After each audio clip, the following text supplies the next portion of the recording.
Rock Solid Radio wants to thank Hummel Insurance Group for sponsoring today's show. Hummel Insurance Group now owns and operates 7 different offices located throughout the tri-state area. For over 50 years now, the Hummel Insurance Group has been assisting customers with insurance needs and questions. For all your insurance needs, contact Hummel Insurance Group at 812-537-1785.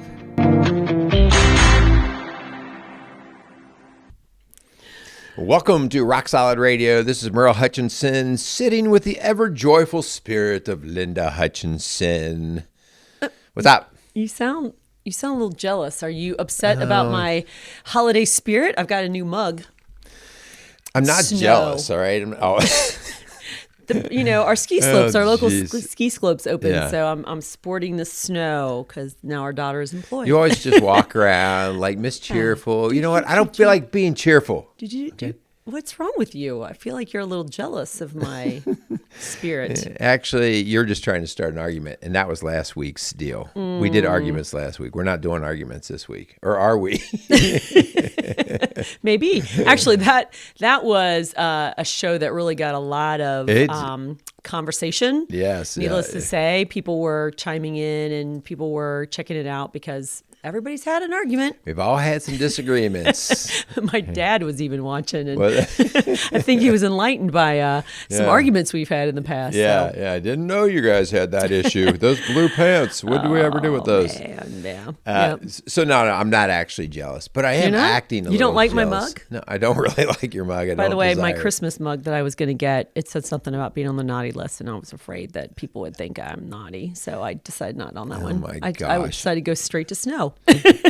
Linda has a much better filter than I do about what we say or do on the air. So anyway, no, I'm not jealous, but I had to act the part because guess what we're going to get into today? Yeah, we're fitting in perfect about jealousy. Yeah. Hun, I put together this idea. Well, we always brainstorm ideas well in advance, but then it comes to the time to actually have to write, what the show looks like.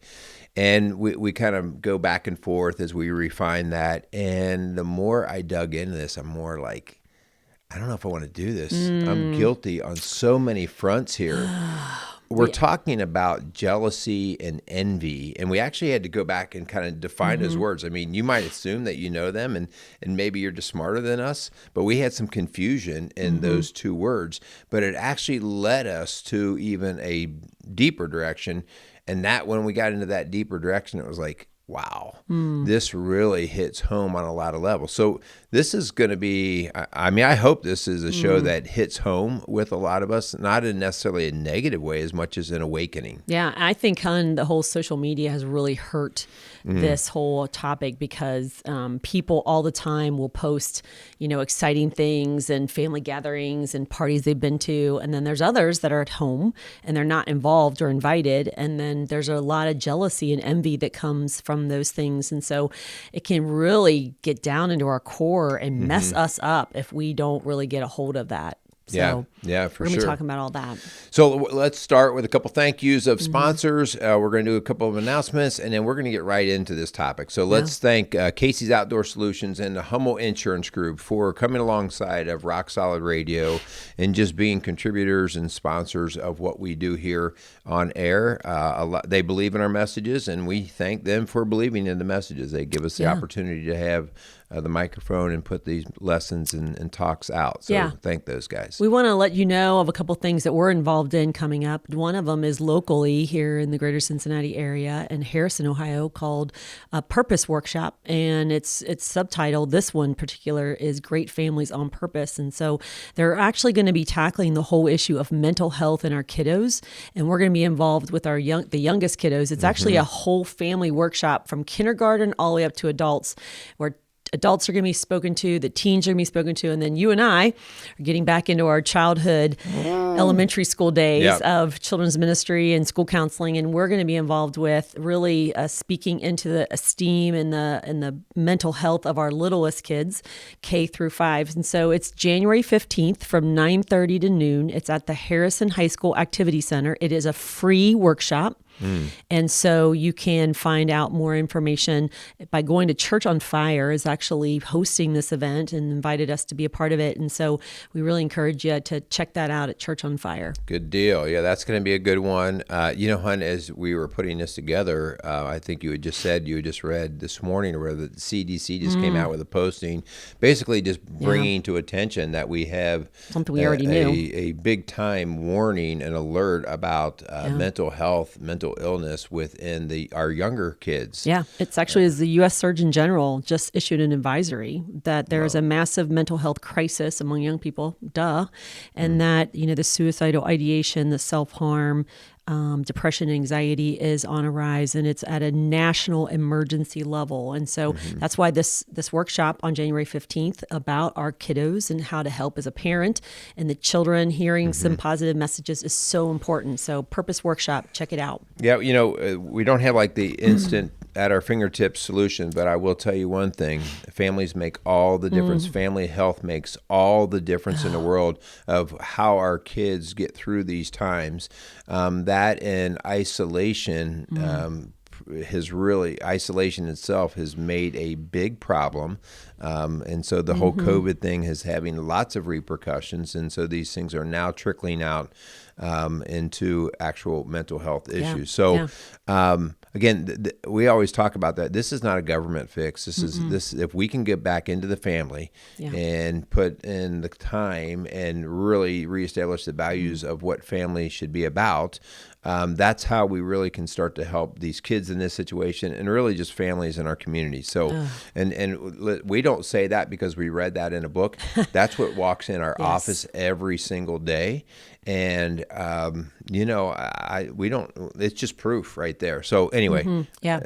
We also are coming alongside Urban Crest Church in Lebanon, Ohio in February 12th. And we're going to be doing an all-day workshop for parents. It's 9 to 4. There is childcare provided and lunch provided. There is a cost there, I believe. You can go to Urban Crest Church in Lebanon, Ohio, and check that out. On their website, there is a registration there. We're going to be involved there talking about some of these things like technology and like how do we help our kids with anxiety and depression and when school is tough and things like that. And so some we boundaries really would love, and how to, be the authority in the home without being a jerk and those kinds of things. Well, you might be a jerk, but to do it well. And then we have coming up February 19th, Bright Christian Church is offering another round of Secure the Knot. And this is a marriage enrichment day.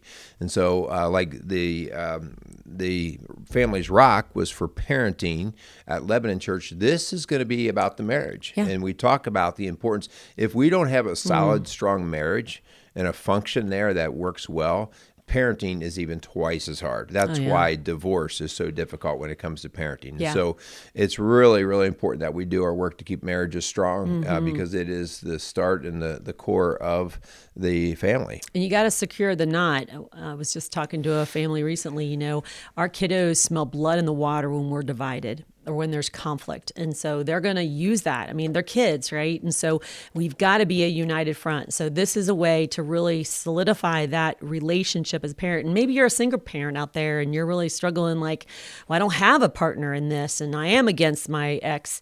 Then the parenting workshops is going to be key for you on how do you get a backbone? How do you create a plan to help your children succeed in life? Yeah, good stuff. Okay, let's get into topic. Would you consider yourself a jealous person? Okay, so this topic, I knew we were recording today, and I'm just telling you, I didn't sleep well last night. You didn't. I didn't. I didn't at like all. A log. So I'm going to confess here because as I was talking and thinking, not talking, I wasn't talking to myself. I was really thinking and praying over this. Like, am I a jealous person? And it's not about you, hon. I have full trust in you.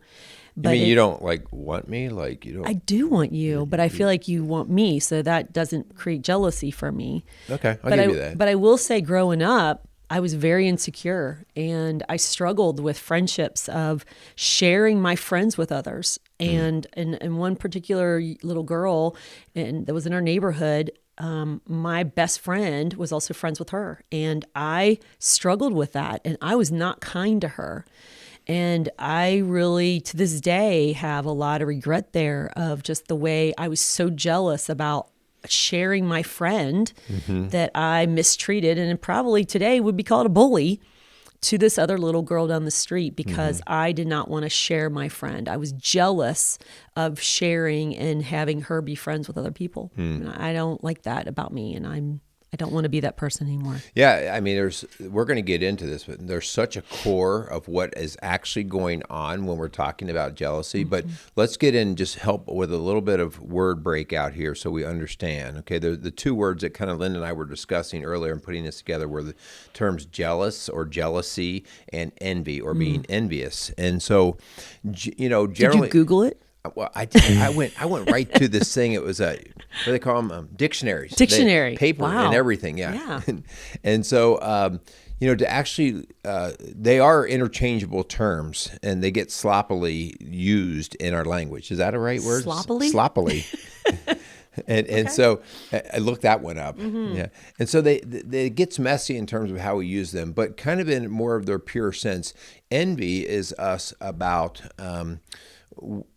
desiring stuff, the things that people have, attributes or status, okay? So it's actually like, man, I'm envious of that house you have, okay? Or, man, I sure would like to have the car that you have. Okay, so is this envy that I just got a text today from someone who is leaving town, and they're going to be... Would this be my sister? I wasn't going to name names. Oh, I'm just naming her name. But we play cards together and stuff. And so, usually on the weekend, we're like, hey, what are you doing? And she's on a plane right now, going to be in an owner's box of a football game this weekend. And like, I was like... She's going to be hobnobbing with the big boys. I was like, what? What are you doing? And I actually said... So instead of saying, good for you, that sounds great, you went like, where's my ticket? I was like, I'm just...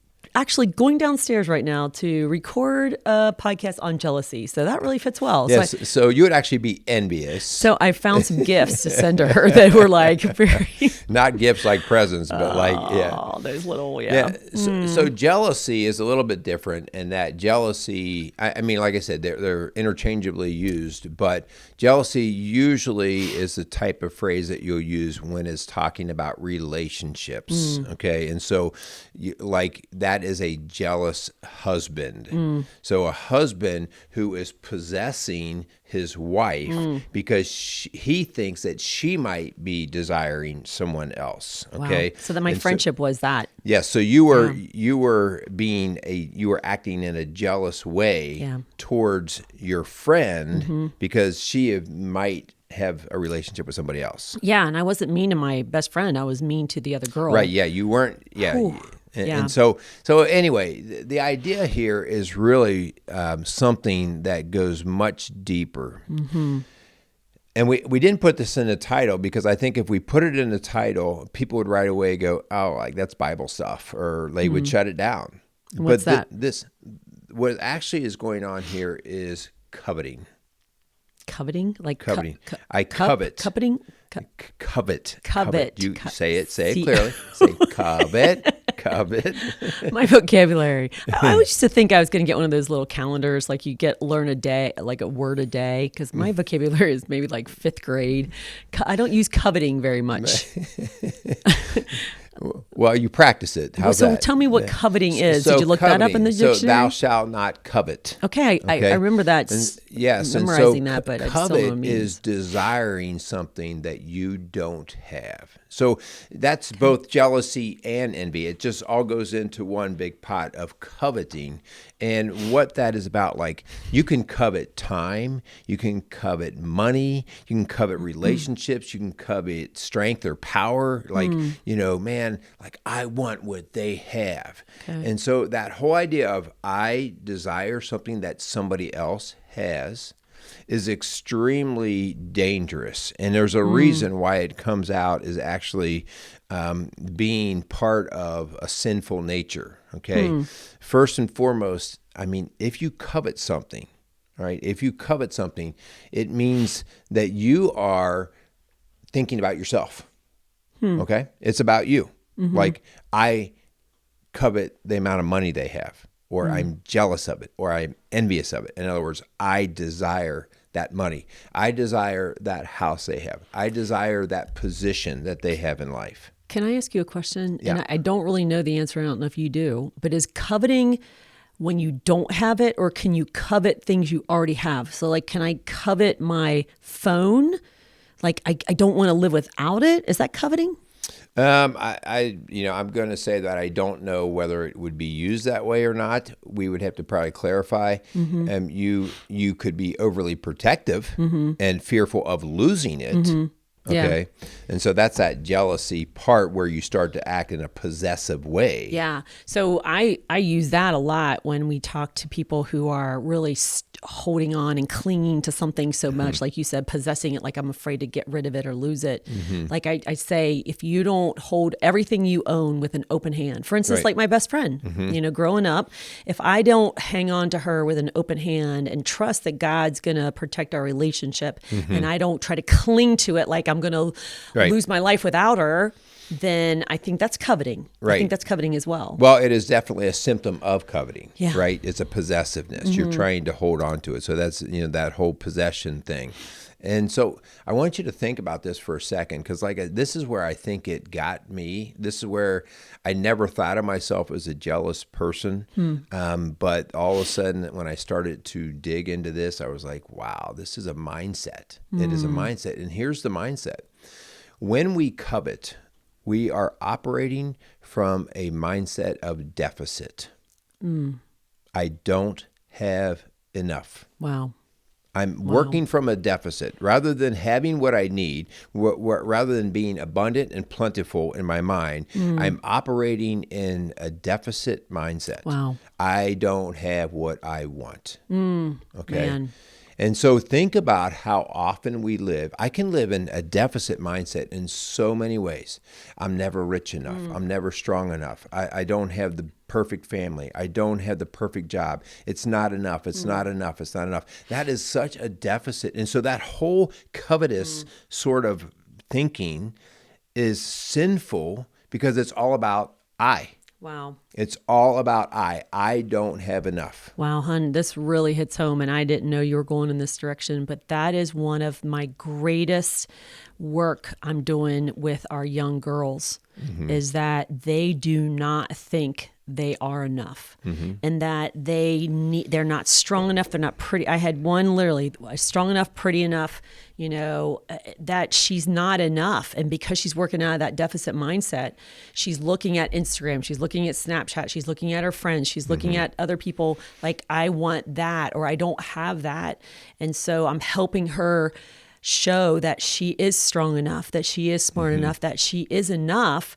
But then I have to go the other extreme too, because I don't want her to be on this inflated pedestal of I'm all that. Right. Because that's putting you on the throne, not the Lord on the throne. So I'm trying to find that happy medium for our kiddos. So here comes the part two, which is even more devastating when thought about deeply about this. It's not that I'm just living in a state of deficit, a mental state of deficit. It's that my God is not enough. Oh, wow. I'm actually undercutting the idea that my God's not providing for me, that I don't have enough faith, belief, or even understanding of God's provision, that God's taking care of me. And so when I get stuck in deficit thinking, I start to think like, I actually don't even bring God in the picture, right? I'm like, no, this is all on me. And that's why I feel inferior, because I think it's all on me. When I back off of me and realize, no, God has given us a promise, and it's a promise of provision. And I don't even believe that. Yeah. I don't even trust that he's going to provide. And it kind of reminds me of the glass half full mentality. Now, this isn't a see-through cup. And if you're listening, you're not even seeing it anyway. But, when you get exactly halfway in a bottle, let's say, and I just did this the other day with a teenage girl, is the bottle half full or half empty? And if you're in a deficit mindset, it's half empty, right? Or if it's partly cloudy, or is it partly sunny? Are you working out of a deficit mindset of, oh, it's all cloudy? Right. Or are you looking at it as a growth mindset of, no, it's partly sunny. The sun is out. And so that's that mentality that we're working off of. Yeah.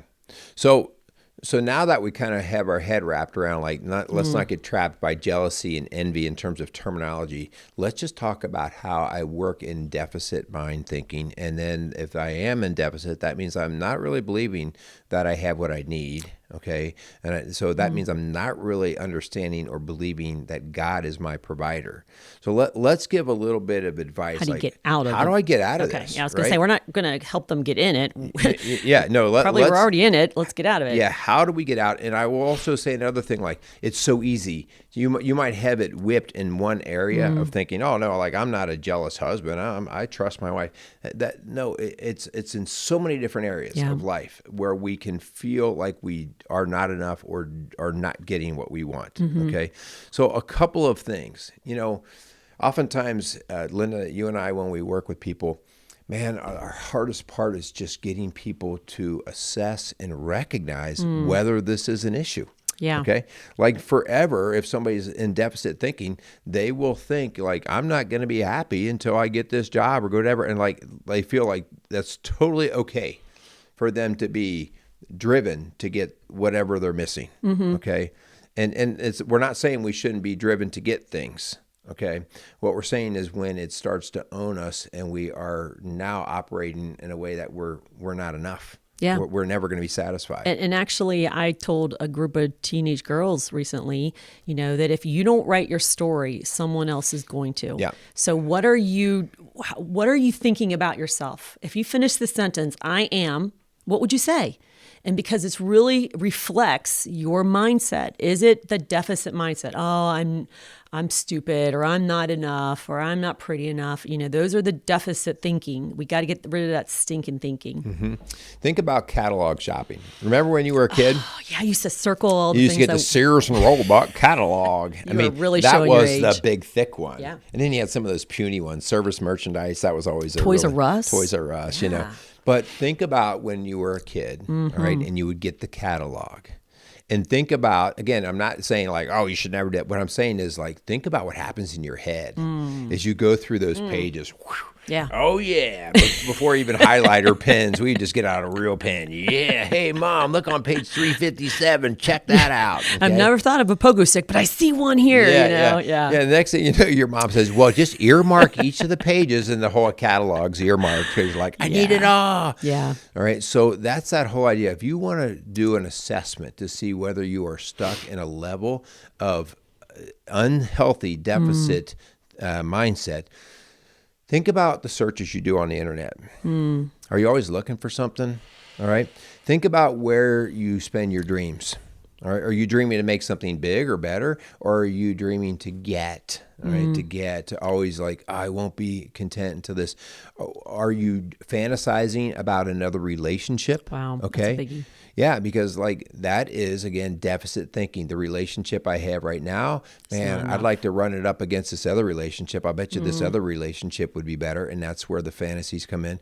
So do an assessment of where you find yourself on the internet, where you find yourself in your dream time and your, daydreaming. Think about it just for a second and just catch yourself like, wow, I don't even want to know how often I go through Amazon and just do the catalog shopping. Yeah, but you got to be really careful with that whole comparison trap, hun, because there's always going to be someone out there who has more than you, who looks prettier than you, that's smarter than you. And so if that's where you're looking for your peace and your joy, you're going to come up empty. And that's exactly what walks in our door every day. Yeah. It's people who have set their eyes and their expectations on something that is not God's best for them. And that's what they're defining their worth and value from. And it's really fallen up short. Yeah, for sure. But here's then, hon, like, let's say they finally get what they want, right? So here's how we all recognize, especially it's easy to recognize this in kids, but us adults are not a whole lot different. We can recognize this when I'm a deficit mind thinker, when I finally get what I want. And as soon as I get it, Doesn't make you happy. I don't even take care of it, right? I don't even take care of it. I get this new thing, and a week down the road, I'm no longer thinking about it. I may not even be taking care of it, okay? If it's something that could sit in the garage or sit in the kitchen, and I don't even think about it. And so now... Or you want something even more. Like Right. I had a friend, a coworker, I'm not going to name any names, but the minute the new iPhone came out, man, he had that pre-order, man. He wanted the biggest, best one, right? And then the minute he got it, he's looking for what comes out next. Maybe it's an iWatch. Maybe it's like always something more, always something bigger and better. And so we got to make sure that we really keep that in check. Yeah. Yeah. So that whole idea of you'll watch this with your kids. We got Christmas coming up soon. All right. You can tell whether they're in deficit thinking if they get that toy. They play with it for a day, and then 2-3 days later, it's nowhere to be found or it's broken. Okay. Like, wow, they don't even take care of it. Okay. So that tells us, because then that's what leads me to the next. Like, our son got a dirt bike. Okay. And man, that's all he could think about. And we got that, right? Like, it's part of the growing up phase. And once he got that, as soon as it broke, it was like a nightmare. Like, you didn't want to put the time into it. And it was like, okay. And now we're learning. So again, anything that you're holding on with a clenched fist, anything that you're clinging to and think, I can't live without this person or this thing, it's exactly what God's going to work on you with, because he will not compete. He is a jealous God, and he wants to rank as number one in your life. He wants to be on the throne and the priority. And if you put someone or something else, then it's sinking sand, and it's not going to end well. He's a jealous God because he's a sovereign God, which means that he is the creator of all. He already has everything you need, okay? Yep. And because he is that source of everything, we should see him as enough, okay? And so that whole idea, we have to find the one answer. So then what is the one answer? And so when working through this, the very first thing, after you've assessed, and you go, man, I do struggle with this, like in a lot of different areas, okay? My very first thing is this simple word that we call gratitude. I do not have a practice of being genuinely thankful. Genuinely thankful for the things that I have, right? For the family that I have, for the job that I have, for the house that I have. Listen, not comparing it to the neighbor's house, but thankful for what it provides to me. Not compared to somebody else's job, but what this job does for me. That whole gratitude is the answer to getting rid of that coveting mindset, that deficit mindset. Be thankful and have a heart of gratitude for everything. First and foremost, the gratitude towards God. Yeah. He is enough. John chapter 10 is one of my favorite chapters, and I use it a lot when we talk about boundaries, because he really talks about how the thieves and the robbers are outside of the fence trying to come. And he literally says the thief comes only to steal, kill, and destroy. I have come so that you may have life and have it abundantly.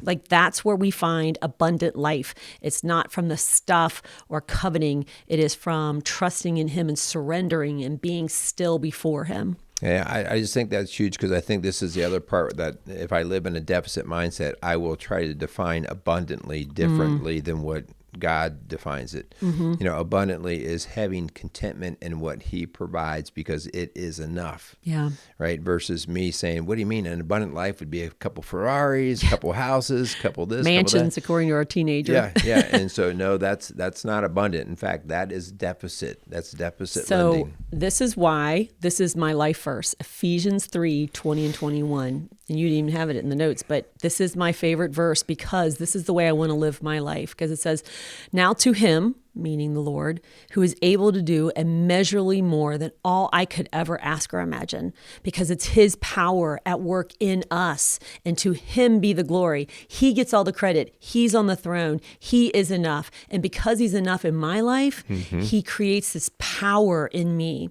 where I can do anything through him. And I am going to see him blow my mind time after time, not from the house we have or the car we drive, but from the peace and the joy that I experience, regardless if I have a lot or I have nothing, regardless of the circumstances. Yeah, I know this sounds like pie in the sky kind of thinking, okay? But I want to tell you, like, the type of work that we do with people all the time, people come to us and deficit thinking to the point where it's now limiting them or handicapping them They're in life. bankrupt. Yeah, they are bankrupt. And so here's the thing that I think is very important that you understand. Linda and I see people who make millions and millions of dollars a year, Yep. and those who make next to nothing. Okay, Yep. it doesn't really matter. It doesn't matter what your income is. It's not money related. That's why this is an important topic, and that's why it's not like pie in the sky dreaming kind of thinking. It's like, no, this is really real, because I may have all the money I want, but I may be covetous in so many other areas. I wish I had that family. Here I am, a single man. I'm in my 50s. I have no family, but I got all the money in the world. Yeah. And I'm empty, and I'm wondering why. Matthew 6:33 says, "Seek first the kingdom of God and his righteousness, and all these things will be added to you." So when we put the God up there on the priority list on the throne, everything else kind of lines up, and then we find ourselves having a good life. Very good. So, hey, we're going to wrap things up. We're coming into this season, and we just want to challenge you. Like, okay, wait, are you going to be happy at all this season? If you get into Christmas and you're just banging your head against the wall, like we didn't have enough, everybody was angry and anxious, and the tensions were high. It doesn't matter how many presents you had under that tree. We can't wait to get Christmas over. Okay. And if you're starting to feel yourself getting drifted into that mindset, understand you're thinking from a deficit. All right. Just stop, take a deep breath, and just say thanks. Be thankful and start surrounding yourself with a thankful way, and watch what happens to your Christmas season. Yeah, especially if you're in social media and you're really getting sucked into that comparison trap. Please, please. The Apostle Paul was in jail when he wrote Ephesians, I'm in the Ephesians mode today. Philippians chapter 4. And I love what he said. Could you say the same thing today as the Apostle Paul when he was in jail? He said, "I rejoice greatly in the Lord. I am not saying this because I am in need, for I have learned to be content whatever the circumstances. I know what it is to be in need, and I know what it is to have plenty. I have learned the secret of being content in any and every situation, whether well-fed or hungry, whether living in plenty or want." Can you say yes to that you would feel content and have that secret? Let me just say, I'm a work in progress. Okay. Me too. And so, again, this is just about us understanding. And I will say, this is Satan's greatest tool of you living in deficit. This is where he wants you to go. Yeah. All right. So don't forget that. This is such an easy door for him to open, no matter who we are. But you know what? Our daughter, who came through us through adoption years ago, she clings to this verse, Philippians 4:13, which I believe is where she finds her strength and where she gets her fixed mindset into something that's going to be positive and life-giving. And that's, I can do all things through Christ who gives me strength.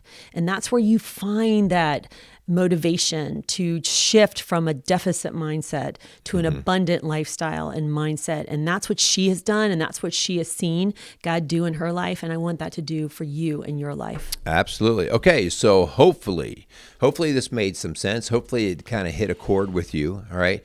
We want to thank you guys for listening to what we do here at Rock Solid Radio. Do us a favor, share these shows. We just greatly appreciate that. As we are coming through the month of December here in this year, we have been so just blessed and fortunate and learning to be thankful, because we've been blessed in many, many ways here in our ministry and in our work and with our family. And so we just want to not live in a deficit mindset. And so we want to thank you guys. Do us a favor, continue to share the shows, give us those 5-star ratings, and just help us get the message out. We do want that. Okay. Yes. But it's because we believe in this message. We believe in this mission of strong and healthy families. As you said on the top of the show, hon, that's how we change these national emergencies and crises in our young people, is that we strengthen the core of the family. And that's what we're here to do. Yeah. So thanks to Casey's Outdoor Solutions and the Hummel Insurance Group for sponsoring the work that we do here. We just want to ask you guys to go out there and take care of each other in this Christmas season. Take a little time to say thank you to the family and friends that you have, and go out there and make this community a little stronger, one family at a time.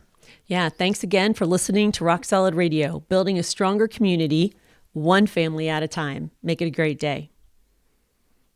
Am I going to get anything I want for Christmas? That would be coveting. Oh, jeez. This stuff is so hard. We're a work in progress. Rock Solid Radio wants to thank Casey's Outdoor Solutions. Casey's is a premier garden center and gift shop located in Lawrenceburg, Indiana. They offer a wide selection of high-quality plants, landscaping materials, and home decor. They do amazing high-quality work and can help you transform your indoor and outdoor living spaces into something beautiful.